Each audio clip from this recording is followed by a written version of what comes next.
നവാഗതരായ വിദ്യാർത്ഥികൾക്ക് അക്ഷരപ്പൂക്കൾ നൽകിയാണ് ചിറ്റാറ്റുകര പഞ്ചായത്തിലെ പറയക്കാട് GLP സ്കൂൾ സ്വീകരിച്ചത്. പ്രവേശനോത്സവത്തിൽ കുട്ടികൾക്ക് പഠനോപകരണങ്ങളും മധുരപലഹാരങ്ങളും വിതരണം ചെയ്തു. ചിറ്റാറ്റുകര പഞ്ചായത്തിലെ പറയക്കാട് സ്കൂളിൽ പ്രവേശനോത്സവം panchayat vice president PP Aarush ഉദ്ഘാടനം ചെയ്തു. 3,74,274 ഡിജിറ്റൽ ഉപകരണങ്ങളുള്ള സ്കൂളുകൾ കേരളത്തിൽ കേരള ഗവൺമെന്റ് 9 വർഷക്കാലം ഭരണത്തിലിരുന്നതിന് ശേഷം നടത്തപ്പെടാൻ സാധിച്ചിട്ടുണ്ട്. അതോടൊപ്പം തന്നെയാണ് 4,752 സ്കൂളുകളിലായി 4,50,000 ഹൈടെക് ക്ലാസ് മുറികൾ സൃഷ്ടിക്കാൻ നമുക്ക് സാധിച്ചിട്ടുണ്ട്.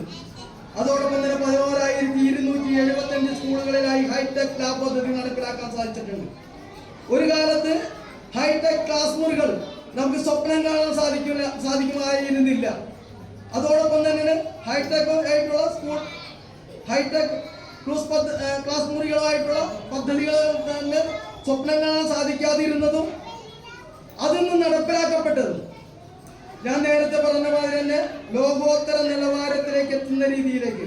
സ്കൂളിലെ പ്രധാന അധ്യാപിക സിബി VM സ്വാഗതം ആശംസിച്ചു സംസാരിച്ചു.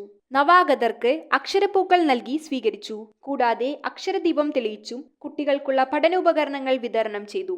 SMC ചെയർപേഴ്സൺ ലിത ബിജു, മുൻ panchayat president TS Rajan, Sahitya library president EM Ali, SNDP ശാഖാ പ്രസിഡന്റ് PP സലീം, ഇഴവോദയ അന്ത്യോപചാര സഹായ സംഘം പ്രസിഡന്റ് ശിങ്കാരൻ, വാർഡ് മെമ്പർമാരായ മഞ്ജുഷ, ഉഷ ശ്രീദാസ്, അധ്യാപക പ്രതിനിധി ഷിനോ KB എന്നിവർ ആശംസകൾ അർപ്പിച്ചു. വിവിധ സംഘടനകൾ കുട്ടികൾക്കായുള്ള മധുരപലഹാരങ്ങളും വിതരണം ചെയ്തു. News bureau, Paravur. Kalathunkal woods and furniture, Guruthippadam Bhagavathi ക്ഷേത്രത്തിന് സമീപം പറയകാട്. ഹോൾസെയിൽ വിലയിൽ എല്ലാത്തരം ഫർണിച്ചറുകളും ലഭ്യമാണ്. സഹോദര സ്ഥാപനം കളത്തുങ്കൽ സോമിൽ, പറയകാട്. വിശാലമായ ഷോറൂം സന്ദർശിക്കൂ. വിലക്കുറവ് തിരിച്ചറിയൂ. ബജാജ് ലോൺ സൗകര്യവും ലഭ്യമാണ്.